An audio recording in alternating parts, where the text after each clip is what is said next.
Ayun. So, good evening guys. Ngayon po ay Tuesday, July 21, 2026 at lakas ng drop ng index natin yan. Pero nung umaga, berde yung yung galaw ng market natin. So, hindi na niya kinaya yung 6.5, no?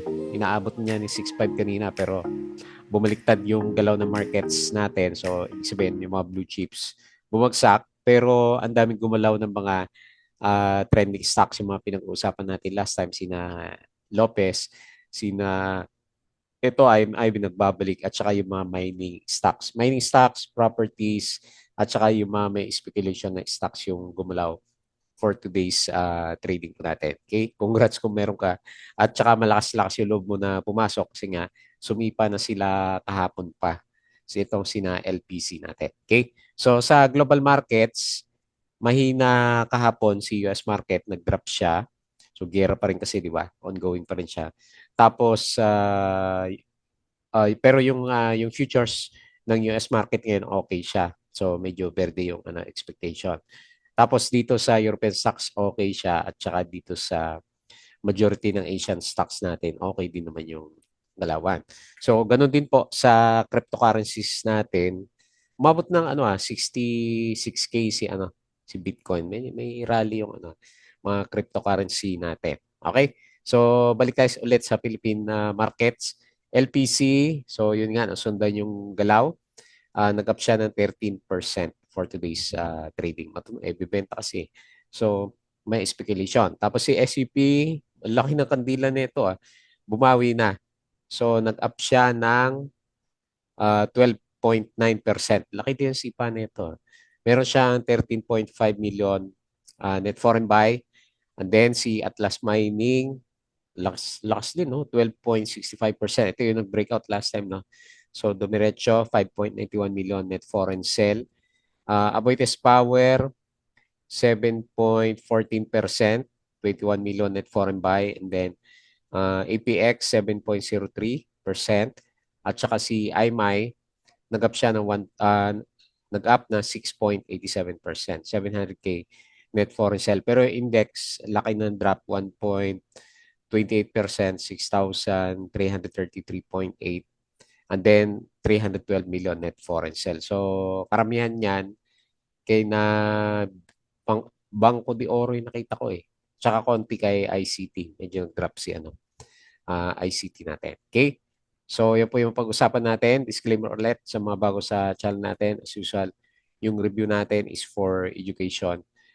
Purposes lang po to. So, huwag mong gagamit ito as a reason para mag-buy, sell, or hold ng stocks. May risk po na involved sa market.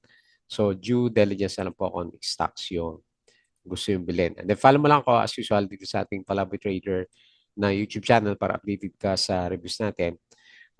Subscribe ka lang po para makita mo yung daily uploads or kung gusto mo join ka dito sa trading group naman natin. Okay? So yung mga nakasubscribe, maraming salamat sa usual viewers sa market. Check mo na lang yung mga company reviews, sample trades dito sa market, basic indicators, technical analysis. Kailangan yata medyo malakas yung loob mo na pumasok dun sa mga trending stocks. No? Fundamentals, yung mga risk management, and basic learnings po dito sa market natin. Sa crypto, follow mo lang ako dito sa ating Palabi Trader. Crypto ko to para sa mga crypto-related vlogs. And tapos sa social media, Facebook account na Palabi Trader para updated ka or dito sa Facebook page. Tapos Bodega Pick yung mga articles natin sa local market. Tapos sa Twitter yung mga news.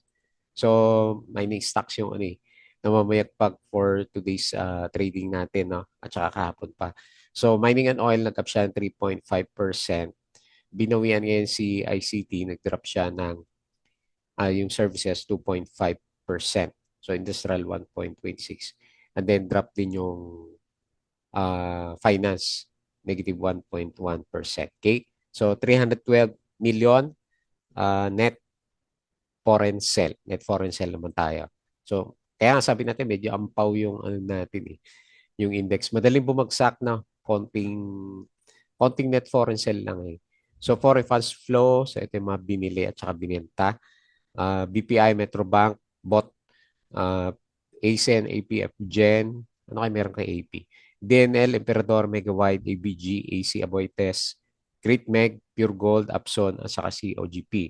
Yung mga binenta, yung mga banks, BDO, China Bank, East West, CREC Manila, at CNPF-FB, iMyTech, AGI, GGS, Ali, All HC, Globetel, Converge, Cebu, ICT, Bloom Plus, SSI, Wilcon, APX, ATFNI, Nickel, at saka si Felix Mining natin. Okay? Pero makyat si ano, yung mga mining.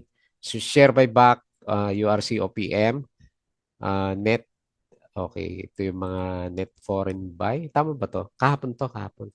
So hindi pala ito ngayon. Okay, so top line, si top, subsidiary partners with Angkas, o sikat na si Angkas, Alternergy closes 2.3 billion win deal with Brown. Tapos, A-Brown Company, LPC, umakyat. Meralco, 55 million foreign buying. Ito, drop kahapon sa US market. US slaps 50% tariffs on Canada. So, Canada naman yung kalaban niya. So, Ali, reinvestment plan progress. PLDT, Vitro REIT, yan ang paparamdam. Globe Telecom has completed the activation on all 180 sites. EPH and LPC, reset annual stockholders meeting. Tapos US strikes Iran for 10th consecutive night. Grabe yung bomba ng US dito sa Iran. So US military says it carrying out is 10 consecutive nights of strikes on Iran. Ayaw pa rin kasing sumuko, no? Okay. So Atlas Mining posted a 4.6 billion first half net income reversing last year's loss as higher metal price boosted revenue while cash cost decline. Ayan. So, yan po yung reason bakit sumisipa si Atlas Mining natin hanggang sa ngayon. Okay? So, patalas ulit yung mga gusto ng guide sa trading sa PSE market. Sali lang po kayo dito sa Patreon channel po natin. Okay? So, punta tayo dito sa index. Okay. Hindi na niya kinaya. So, nag-resist siya, nag-double top siya dito, ano, sa malapit sa 656493. So, ngayon, tignan natin kung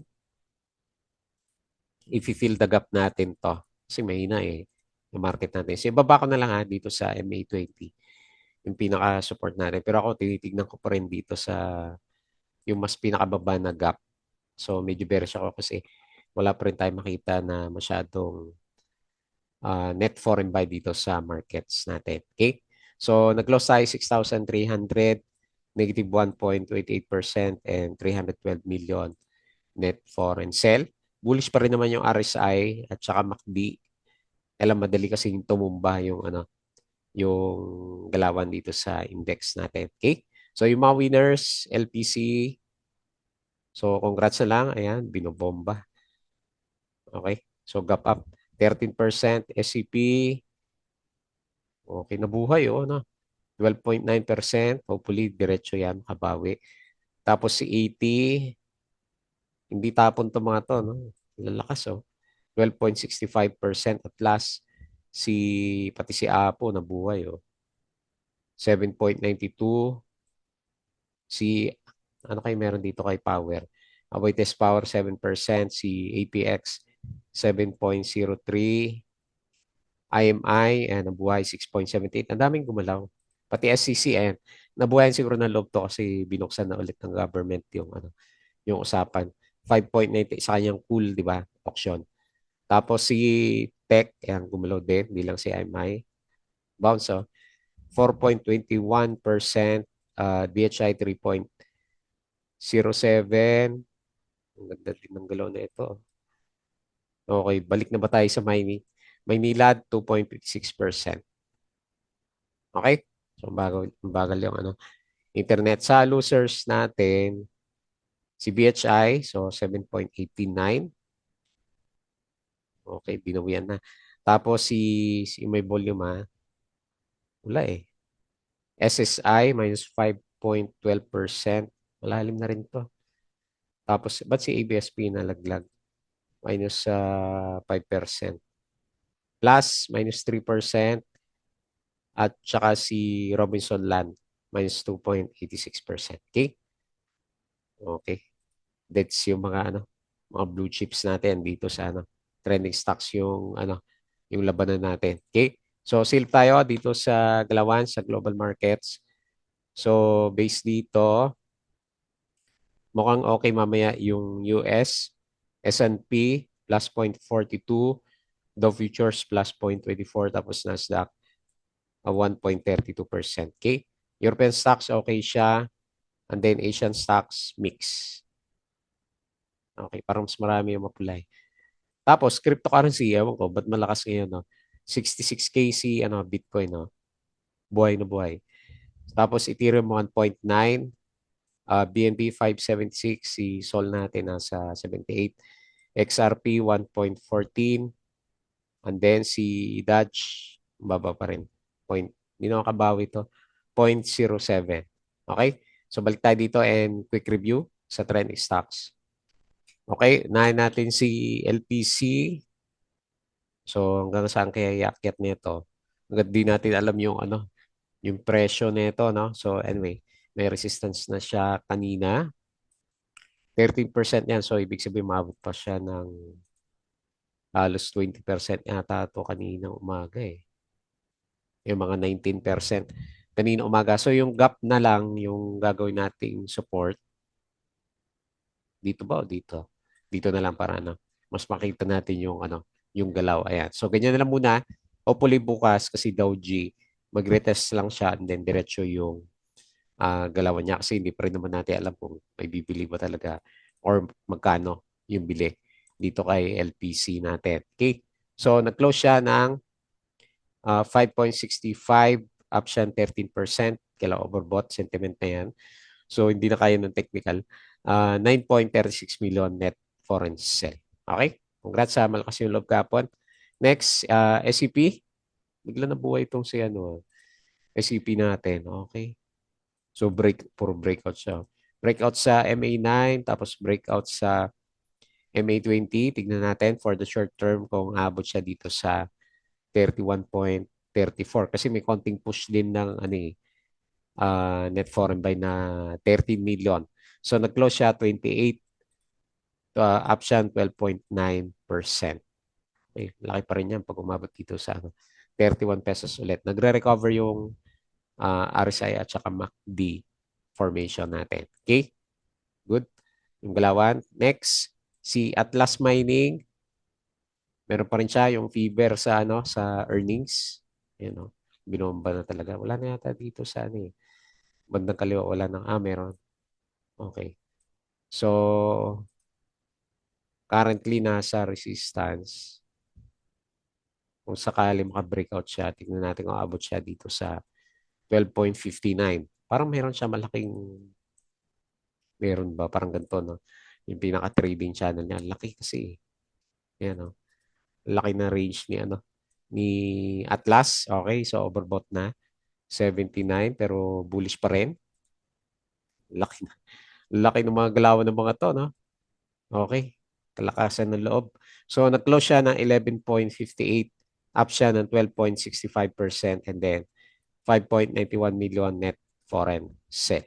Malaki. Lakas ng 2-day volume niya. Next, Aboitiz Power. So, related ba sa power itong mga to? Kaya sumisipa.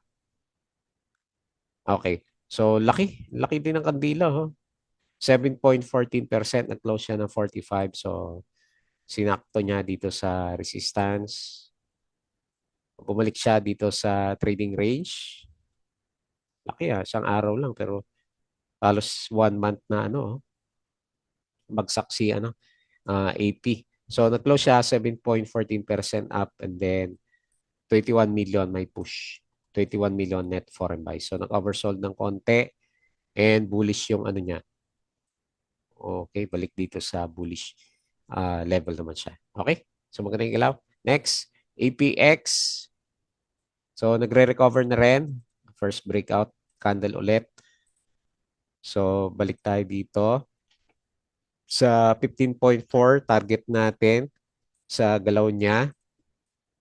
Nag-up siya RSI above 50. And then, ayan, okay na rin yung ano niya, MACD. Sumisilip na. Okay? So, 13.7 closing price, up siya ng 7.03% and 3.6 million net foreign sell. And then lastly, nagbabalik yung mga tech stocks, IMI. Okay? Ba, okay parang uptrend si ano eh. Si IMI, okay, nakabalik na siya. So, dito tayo titingin, no? Sa 5.7. Siguro baka 6 pesos na yun. Target na ito. Okay? Uptrend. So, bullish din yung RSI level. Okay din siya. Okay? So, ano kayo bukas ulit? Mga tech stocks pa rin yata, saka mining bukas. No? Nag-close siya 5.2, up na 6.78% and then 700K net foreign buy. Okay? So, yun na lang muna. Mga trending stocks pa rin yung gumagalaw sa market. Hopefully, nasa kanila pa rin yung sentiment at least kahit pa paano may pinupanood tayo ng mga lumilipad na stocks po natin. Okay, so yun lang muna bago time close. Please don't forget to subscribe ulit dito sa ating Palawan Trader na YouTube channel. Join ka sa group kung gusto mo ng guide. Crypto ko to, follow mo na lang Facebook account, Facebook page, Budagipig, Twitter, and Patreon. So, gusto ng guide sa lilang po kayo sa group. Okay, so yun lang. Maraming salamat. Kita ulit tayo bukas.